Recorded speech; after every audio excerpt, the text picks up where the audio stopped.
Greetings everyone. I'm doing this video for Amari.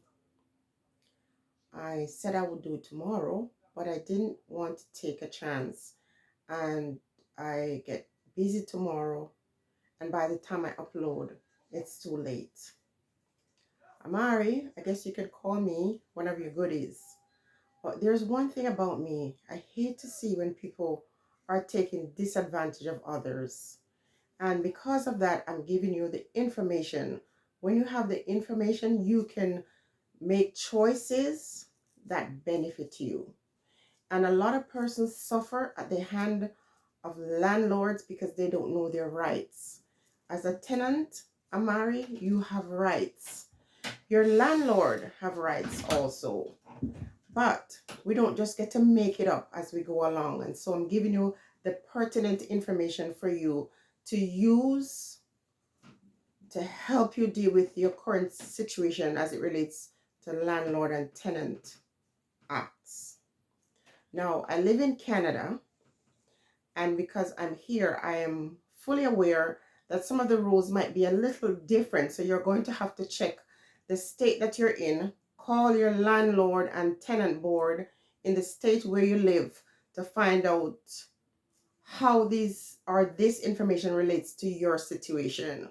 But the first thing I have to say to you, Amari, is that you have rights. Do not allow anyone to trample on your rights. As a tenant, when you come into an agreement for a property where you are going to take residence, that piece of paper that you sign is very important. As long as you have that lease in your hand, you are allowed to live in your home. And if the woman wishes to evict you, she has to go through certain protocols. There is no such thing as telling someone in the beginning of the month that they have to leave, and by the end of the month they expect you to leave. Now that is something that woman, that tenant is telling, that landlord is telling you, and it's a practice that they have in Canada. They have been doing it here for the longest while, and they're getting away with it. And very few persons who are tenant know that they have legal recourse. So I'm speaking from experience, and I am telling you the steps that you must take. When I listen to the conversation with the woman on the phone, she's assuming that you don't know your rights. And she's actually hoping that you are going to court to file permission to stay longer until you find appropriate place for you to move. But you, under no circumstance, Amari, must go to the court and activate any file to say that you're asking for extra time. If anyone, a landlord, is asking you to leave the property because, and I took some notes here because I want to make sure I don't forget. If they're telling you that they need the place because they're selling the property, or they need it for their personal use, or they need it for a caregiver, they by law are allowed to go to the landlord and tenant board and activate what is called a N12. I don't know if it's the same thing in the United States, but the N12 gives a landlord the permission to ask the tenant to leave because they need it for their personal use, or they need it for a care worker, or they need it because they're selling the property. If they're selling the property, it is really not your problem if you don't get appropriate notice. And what does this look like? Appropriate notice is 60 days notice, and it's not verbal. That will not stand in court. It must be written, and it must not only just be written as someone giving you a written notice. They must go to the landlord and tenant board and file an N12, and on this N12 they're supposed to tell you why they're asking you to leave, which in this case she wants to sell the property, and there must be a clear date as to the expectation of when you're supposed to leave. So if the landlord wants you to leave, she has to give you 60 days written notice. And it must be filed on the N12. Find out in your state what it's called, if it's this N12, but here that's what it is. In America, it might be another number. So find out what is the name of the file that must be filed against you to get you out of your property. Until she gives you this notice that she files in the court, then you do not have to listen to her. When this notice is filed to you, then the landlord and tenant board will serve you with this paper, and they will tell you when to come to court. Do not be intimidated about going to court. There's nothing for you to be scared of. So the reason why the landlord wants you to go is, number one, you have to pay for that fee. You're going to be the one now that seem like you're asking for time and that you're the one who want to leave, and you had no intention of moving anytime soon. She wants you out, therefore she must go to court and file that N12 or whatever number correspond to this at your landlord and tenant board. She files it, she pays the fee, and she waits for the court to serve you and to give you the date to come in. Unless that happens, you ignore her. So her emails, her voice message, or conversation with you on the phone does not matter. She does not want to file those papers, because here's the reason why she doesn't want to file the papers. When you file an N12, when you're evicting a tenant because you need the property for whatever reason, you must then give that tenant 1 month rent. So she has to give you your 60 days notice, which will give you a chance, appropriate chance to find another place. She must pay you 1 month's rent because she's inconveniencing you and your family. And now you must also check out if the security deposit that she took from you is legal in your state. In Canada, it is illegal, and they gave us security deposit here. They charged us, and I did my research. I paid it. I knew it was illegal, but I still paid it. And so when it was time, because people who do those things, they're usually not trustworthy, so you can expect to have problems in your tenancy. So when the person gave it to us, we kept it, we photocopied it, we kept it as note. And so you must find out if that security deposit that she charged you is legal or illegal. And if that's the case, you're going to be getting your 1 month, because they're asking you to leave before your tenancy is up. And then she has to pay you back your security deposit if it's illegal in your state. And if it's not, if you have a credit situation, some landlord can ask for advance 1 or 2 months rent. So check out the situation as it applies to you. I want to make sure that I'm not okay, so if you are in a fixed term agreement, she by law can give you 30 days notice. But again, once she fills out that N12 form, when you go to court, you can ask the judge for an extension. You have medical report to show that you're not well, you're having all kinds of health issues, so they will take that into account. They will not just throw you out on the street. Because she's selling the house, it's of no consequence to you. The new person who buys that, if you haven't found a place and they purchase a home, then they still would have to go to the court to file that N12 so you can leave. I'm sure you have no problem leaving the property. You're just asking for appropriate time to prepare yourself to go in search of finding an appropriate place where you don't have to be moving from place to place.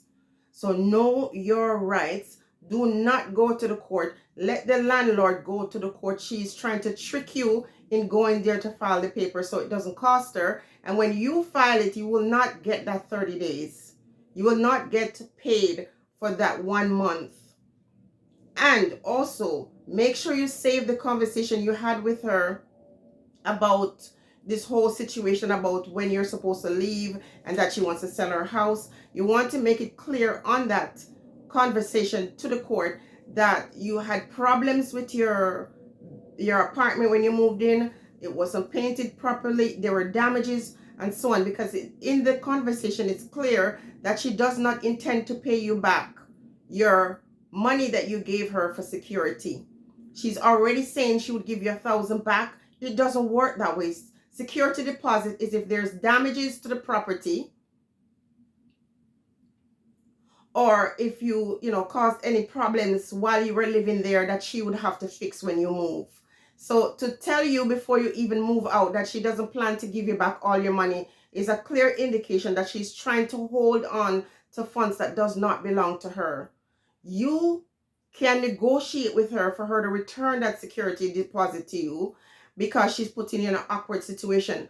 But do not move until you get your month rent. So you're going to get your month in the back if you pay that. You would have your month in the back to live out the last month before you move. You would get the month because she asked you to move, so you would get a check for that month. So if your rent is $3,000, you're supposed to get $3,000 separate and apart from your security deposit. So you would have your 60 days notice. That way you can live out your last month and you would have 1 month ahead to pay for your new place. So I'm going to recap this again to make sure that I don't miss out anything. If you're in a fixed term agreement, legally she's required to give you 30 days notice. But even so, the notice must come from the landlord and tenant board on their form, not a letter that she writes, not email. That is not considered notice. And the 60 days, as I said, must be on the form from the landlord and tenant board. Once you pay your rent, make sure you pay your rent. Do not hold on to your rent so she can use this as an excuse. When you go before the court and your rent is paid up, the court knows that you're not a bad tenant. And therefore, whatever reason she gives to ask you to leave her place is of no consequence. You still deserve to have appropriate time to find a decent place to move, especially because you have children. And again, if you are being evicted and you're not because you owe rent or because you were doing illegal activities in the place, then she has no real good reason to terminate you other than the fact that she wants to sell her property. And if she wants to sell that property, she must make it very clear on the form why she's giving the termination, and the date must be very, very clear.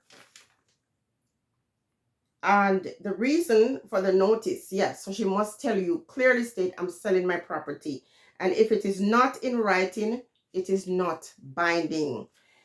As far as you changing the locks on the door, you have all legal right to do that. While you're in possession of that place, you can change the locks, especially because she did not give you appropriate, or she didn't give you keys when you moved in, and you're not comfortable living in a place where other persons live and they didn't change the lock, especially because they have a lock box on your property, on your door. It is not very safe, and you can say, I changed the lock because I did not feel safe.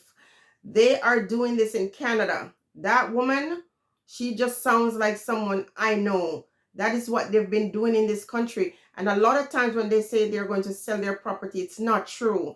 They just know that they can rent it for more money. And so by law, you can't just kick out a tenant to rent it for more. It's illegal. So they oftentimes tell you they're going to sell it or they need it for their own personal use. They're doing it here in Canada, putting people in very difficult situations to be moving from pillar to post, moving every year or every 6 months, when they come up with these lies because of that N12 form that they know about. That lady, I have lived in many different apartment with people from the same place where she's from, and they found a way how to defy the laws and how to illegally evict people from their property, telling you first thing in the month that you got to go by the end of the month, and people get scared, they panic, and they rush out into another place, more than likely with another landlord who is a criminal, to be honest with you. Yes, when you own your property, it's your property. But when you decide to rent it to people, you have to understand that there are rules to it. And as you have your rights as a landlord, so does the tenants. So Amari, hopefully this information is useful for you Do not stress out yourself. Do not move out of that place until you get your 60 days notice. Do not move until you get a letter from the eviction letter from the landlord and tenant board. And when you get it, do not panic. That would mean that she had gone to the court to file the documents, and then the court is now giving you the opportunity for you guys to come. Either you stay before the judge or you do mediation. When you go to court on that day, you are getting the choice to wait to speak to the judge, or you can go with her and her lawyer. You don't need a lawyer. The court is there to stand up for you. You don't want to spend unnecessary money getting a lawyer. It's not necessary. Let her go pay for a lawyer, and let her go and file the documents with the court. And when you go in, just make sure you have your receipts. Make sure you have that conversation that you take with her. Make sure you have emails that she sent to you. But you don't have to acknowledge any of her emails as it relates to you moving from the property. And what, as I said before, you're going to be getting is your last month rent. If you paid a last month, you get to live that out. And then you also get 1 month rent from her because she's inconveniencing you and your children. And if the security deposit is illegal, then you're going to get that back as well. Hopefully this was helpful to you or anyone else who watches this video. If you have any questions, put them in the comment section and I'll answer them for you. Until such time, until next time, stay blessed.